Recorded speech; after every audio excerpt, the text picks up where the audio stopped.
Hola chicos y chicas, esperando que se encuentren muy bien en sus casas. Me vuelvo a presentar, mi nombre es Maribel Zambra Aguilera y yo soy su profesora de la asignatura de Historia y Geografía y Ciencias Sociales. Nosotros formalmente tuvimos 2 semanas de clases donde algo nos alcanzamos a conocer y a interiorizarnos también en cómo íbamos a trabajar en la asignatura durante este año 2020. Recuerdo también que alcanzamos a hacer la prueba de diagnóstico, que alcanzamos a retroalimentar y a ver algunos conceptos y temas de fondo que a ustedes se les había complejizado un poco trabajar en esa evaluación. Para hacer un poco un resumen antes de entrar de lleno a lo que vamos a trabajar, recordarles que nosotros estamos ante una situación bastante excepcional y adversa, nueva también, tanto para ustedes como estudiantes como para nosotros como profesores, porque estando ya en el día 43 de cuarentena, donde ustedes la última vez que asistieron al colegio fue el día viernes, el día viernes, si mal no recuerdo, era 13 de marzo, donde el día domingo, ¿cierto?, nos enteramos que el gobierno hizo un llamado para suspender las clases a lo largo de todo Chile ante la crisis sanitaria que estamos viviendo, tanto a nivel nacional como internacional. Ante esta situación cambia el panorama entonces completamente y comenzamos a trabajar en un plan remoto donde ustedes a través de algunas plataformas como Aprendo en Línea y también algunas actividades que nosotros proporcionamos para que ustedes pudiesen trabajar en sus casas, fueran reforzando y aprendiendo también los contenidos de la unidad número 1. Nosotros no alcanzamos a ver absolutamente nada, ni siquiera se alcanzó a dar como un barniz de lo que nosotros íbamos a trabajar, por lo tanto todo lo que ustedes han ido interiorizando ha sido a partir de esas actividades que han trabajado. Ya, como les vuelvo a reiterar, teniendo 43 días encima donde ustedes han ya incluso tenido sus vacaciones de invierno, se nos ha pedido que nosotros hagamos esta suerte de video clase donde les podamos a ustedes ser de ayuda para poder realizar las actividades que le vamos a dejar de tarea y también entregarles algunas directrices sobre los temas que vamos a comenzar a trabajar durante el mes de mayo, ¿ya? Teniendo en cuenta eso, este video clase se va a dividir en dos partes. La primera parte, vamos a hablar un poco de lo que estamos viviendo actualmente, atendiendo a que esta es la asignatura de historia y que evidentemente tenemos que darle una mirada crítica y analizar todo lo que está ocurriendo para que ustedes reflexionen en sus casas. Y en una segunda parte nosotros vamos a trabajar con el tema que nos convoca hoy día. Ya chicas y chicos, como yo les comentaba recién, era necesario otorgar un espacio en esta videoclase para reflexionar un poco con lo que está pasando en nuestro país y en el mundo respecto del coronavirus, una palabra que ya la tenemos bastante internalizada porque la estamos escuchando constantemente en los medios de prensa, en las redes sociales y porque se ha convertido también en una conversación cotidiana con las personas con las cuales nosotros nos encontramos confinadas, ¿ya?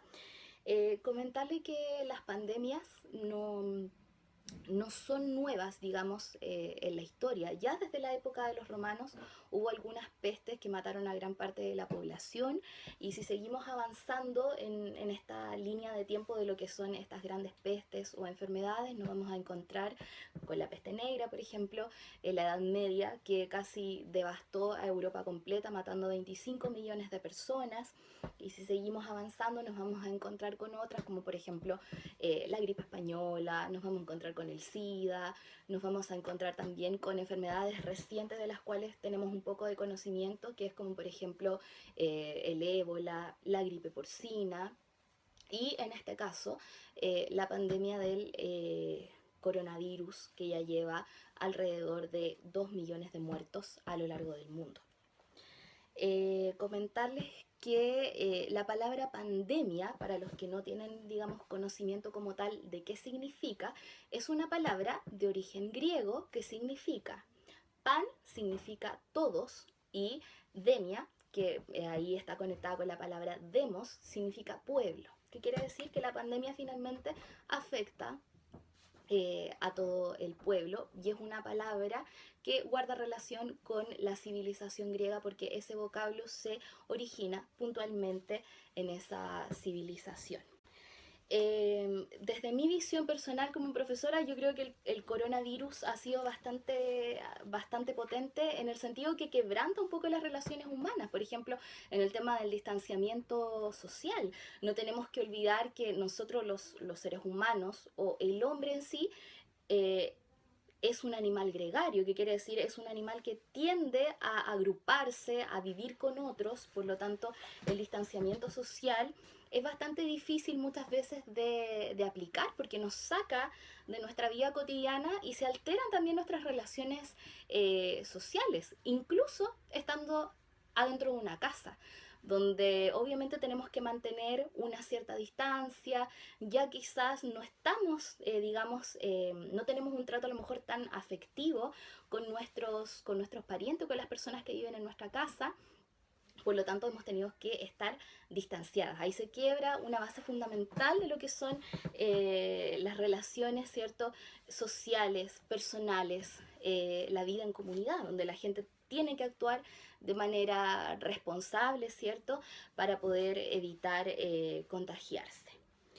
En un segundo lugar, también hablar un poco de el higienismo que también ha quedado como muy, digamos, al descubierto con todo lo que ha pasado. Es como que de hecho lo hemos visto en memes o también ¿no? en algunos chistes donde dice estamos en el siglo XXI, pero las personas nuevamente tuvimos que aprender o reaprender a lavarnos las manos, ¿ya? Y ahí también un dato histórico importante, comentarles que va a ser en el siglo XIX cuando por primera vez se va a comprobar ya de manera científica que el hecho de lavarse las manos, ¿cierto?, podía matar algunos microorganismos y generar cierto condiciones de salubridad y el protegernos también ante algunas enfermedades. Ya si se dan cuenta, no es algo totalmente antiguo, el siglo XIX es muy reciente, hace 2 siglos atrás, por lo tanto suena como bastante tragicómico el hecho de que nuevamente tengamos cierto que reeducarnos en el tema de lo que es lavarse las manos de manera correcta. Y en último lugar, algo que también quisiera tomar para la reflexión, tiene que ver que ante toda esta crisis sanitaria, cada vez se nos va develando día a día cómo funcionan los sistemas políticos, los sistemas económicos y cómo también estos sistemas en algunos casos favorecen y en otros casos no favorecen también a las personas. Por lo tanto, eso también nos lleva a generar un pensamiento crítico si efectivamente el sistema en el que estamos inmersos y en el que estamos viviendo durante este momento es un sistema, digamos, idóneo que cuida, que protege a las personas y que responde también a nuestra seguridad. ¿Qué tan seguros nos sentimos nosotros con los sistemas en los que estamos viviendo? Yo creo que ahí hay opiniones compartidas porque muchas personas en la actualidad piensan que nuestro sistema no nos está protegiendo a lo mejor de la forma en que nosotros quisiéramos y por eso se han generado muchas ciertas discusiones o represalias también en algunos casos con las medidas que ha tomado el gobierno, con las medidas que han tomado los empleadores con sus trabajadores, por cómo se está trabajando en el ámbito de la salud, en el ámbito de la educación, etcétera. ¿Ya? Ante esas 3 reflexiones, yo los invito a que ustedes mismos generen sus propias posturas. Ya chicos, después de esa primera parte introductoria y reflexiva de este video clase donde tratábamos un poco de plantear algunas preguntas para que ustedes las reflexionen en su casa respecto a la crisis sanitaria que estamos viviendo actualmente, en esta segunda parte nos vamos a abocar a el tema que nos convoca hoy día, que son las monarquías absolutas, donde en una primera parte yo les voy a entregar la definición del concepto, cómo digamos se vivió esta forma de hacer política durante la Edad Moderna bajo el gobierno de los reyes, y posterior a esto cerramos el video clase con la actividad que yo les voy a entregar, que ustedes van a tener que trabajar en sus casas y que guarda relación con el tema que nosotros vamos a desentramar el día de hoy. Voy a partir haciendo una pequeña retroalimentación de lo que ustedes ya vieron en estas semanas previas de cuarentena, donde trabajaron, ¿cierto?, con la plataforma Aprendo en Línea, con los PPT que yo les envié y que también con algunas guías que ustedes tuvieron que trabajar. Vamos a partir por la base, como no hubo ninguna, digamos, ninguna clase donde ustedes pudieron ser introducidos directamente al tema, los voy a contextualizar históricamente, donde nosotros estamos trabajando el periodo de la Edad Moderna. Un periodo que recuerdo en alguna clase haberles mencionado que tiene dos hechos históricos que podrían, digamos, como marcar este fin de la Edad Media y el paso a lo que es la Edad Moderna.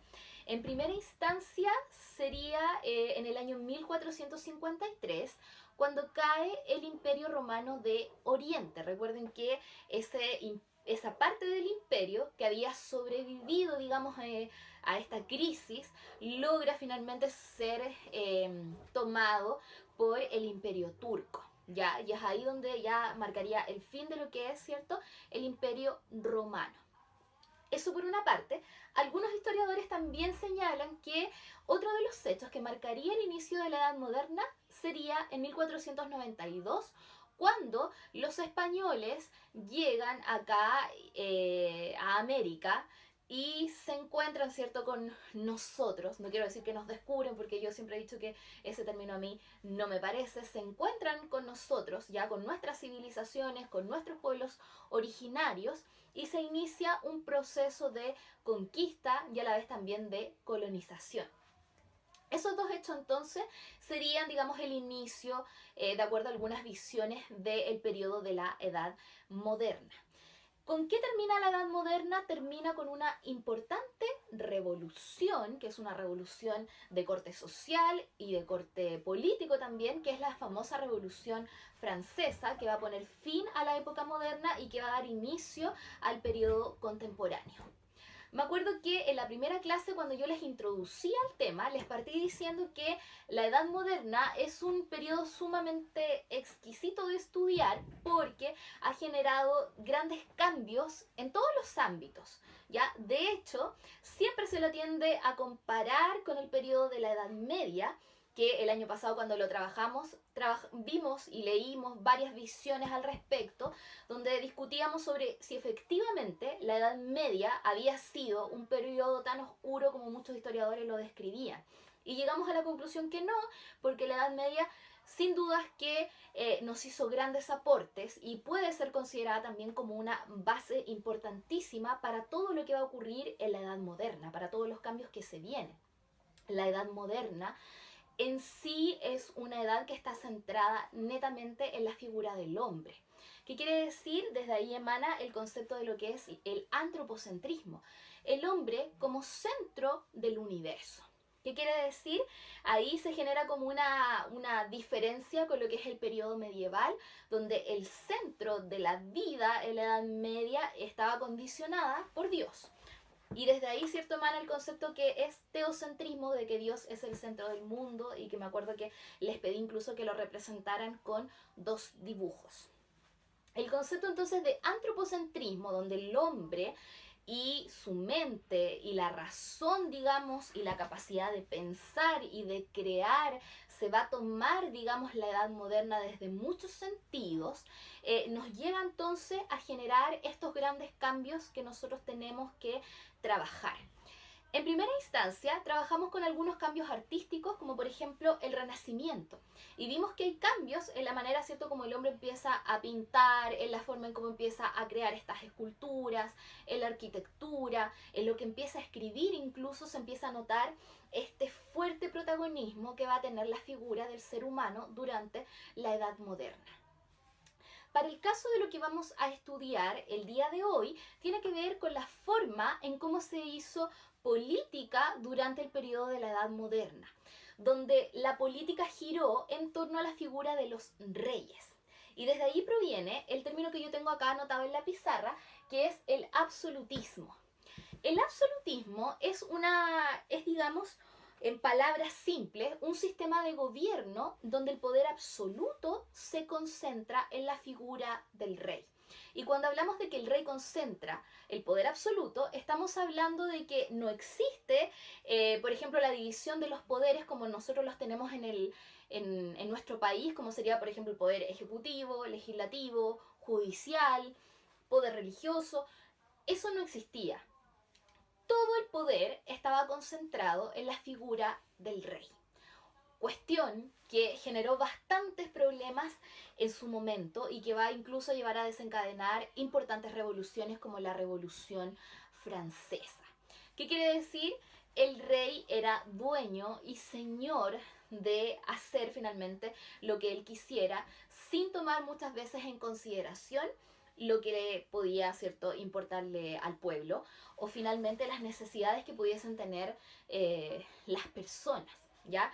Desde ahí donde se empieza un poco a generar esta discusión en torno a los intereses personales que tiene el rey y donde también van a haber ciertas personas que van a empezar, digamos, un poco a decantar hasta llegar a la idea de que las personas tenemos derechos y que por lo tanto esos derechos hay que respetarlos y que una persona que concentraba el poder para sí de manera total, era imposible que pudiese hacer el ejercicio de visibilizar esos derechos que finalmente todos los seres humanos teníamos, ¿ya? Entonces desde ahí partir con la idea de lo que es el absolutismo.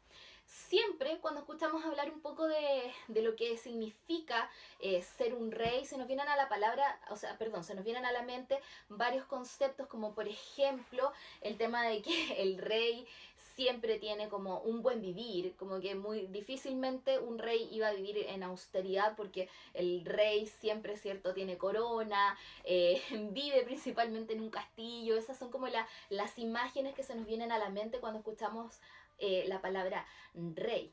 Efectivamente en la Edad Moderna pasa lo que yo les estoy comentando.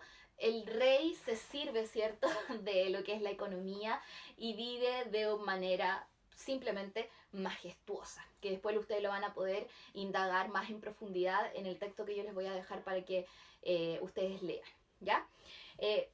Ahora, tomando en cuenta los elementos que caracterizan los regímenes absolutistas que se dieron en Europa, teniendo como principal protagonistas a los franceses, que ellos fueron los que desarrollaron una monarquía absoluta bastante como sólida a la cabeza con el famoso rey Luis XIV, que yo les puse acá una famosa frase que él dijo y que fue bastante polémica, que se llama "El Estado soy yo". ¿Qué quiere decir?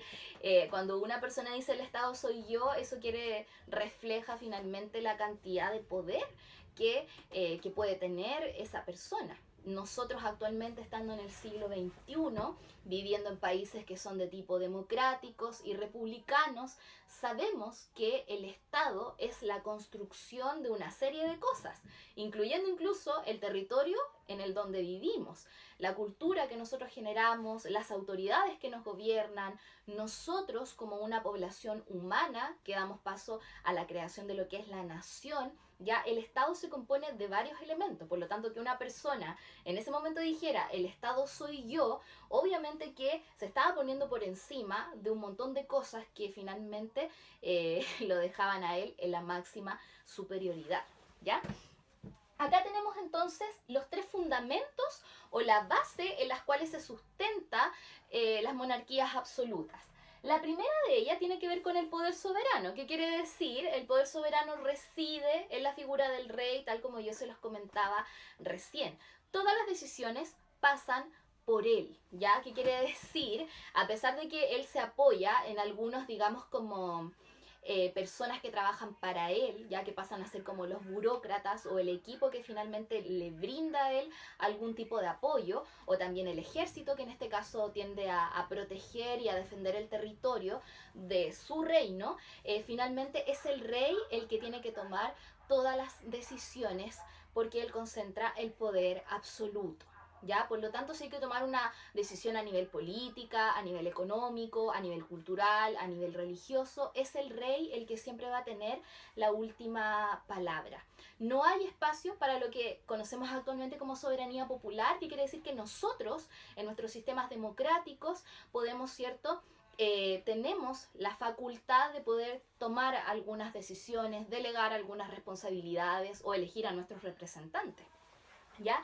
De hecho, hablando del tema de la representatividad, si alguien preguntara ¿y cómo se elegía al rey o en qué se fundamentaba este poder absoluto? Ahí podríamos generar una reflexión en torno a lo que tiene que ver con el derecho divino.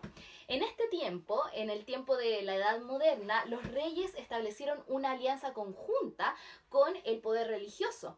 Por lo tanto, gran parte del poder soberano del rey se fundamenta también en cuestiones de tipo religiosas y es ahí donde se comienzan a redactar famosos documentos a lo largo de la historia que tienen que ver con que el rey es el representante de Dios en la tierra, ya por lo tanto al único que debiese rendirle cuenta sobre todas las decisiones que toma acá en lo terrenal es a Dios.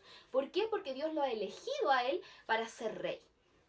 Cuestión que obviamente no le va a gustar a todo el mundo y que yo creo que a nosotros tampoco, porque los sistemas que nosotros tenemos actualmente políticos, nosotros elegimos a quienes nos representan.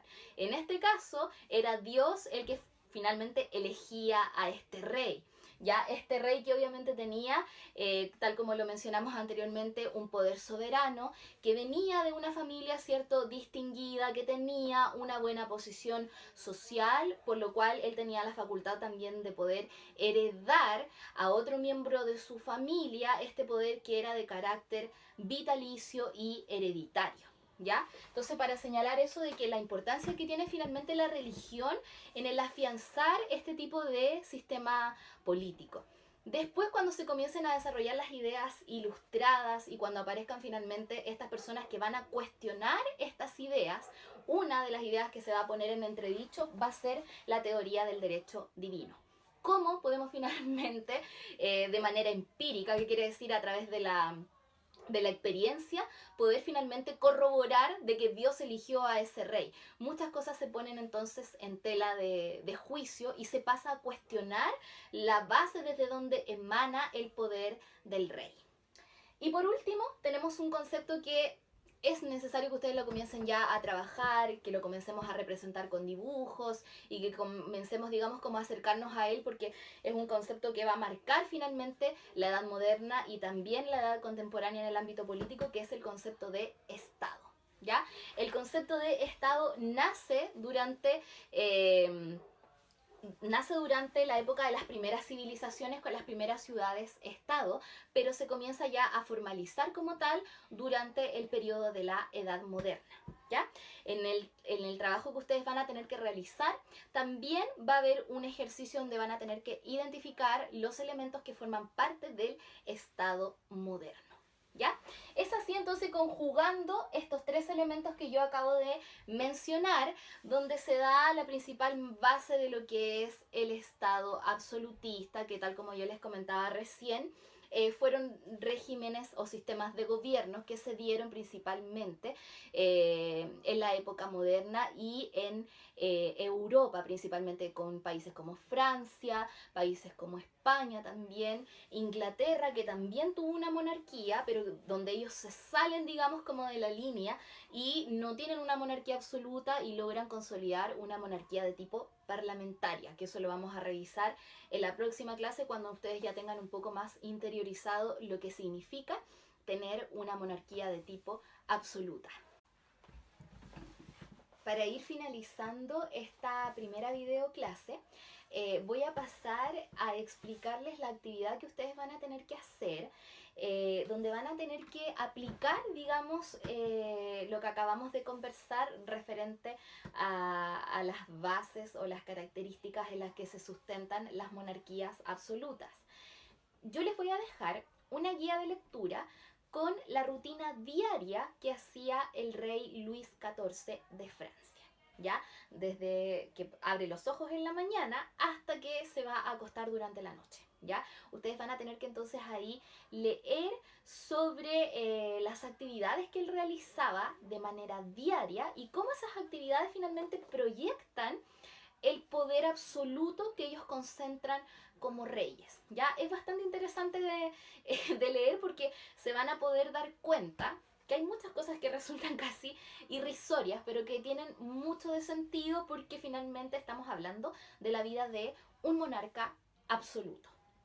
¿Ya? Así que yo los dejo invitados a que hagan la lectura de la guía y a que posterior a eso ustedes puedan reflexionar en torno a las preguntas que allí aparecen. Si ustedes me preguntan a mí por qué es necesario hacer la actividad o por qué es necesario estudiar las monarquías absolutas, es muy importante estudiarlas porque nos permite entender cómo, cómo llegamos a un sistema político democrático republicano.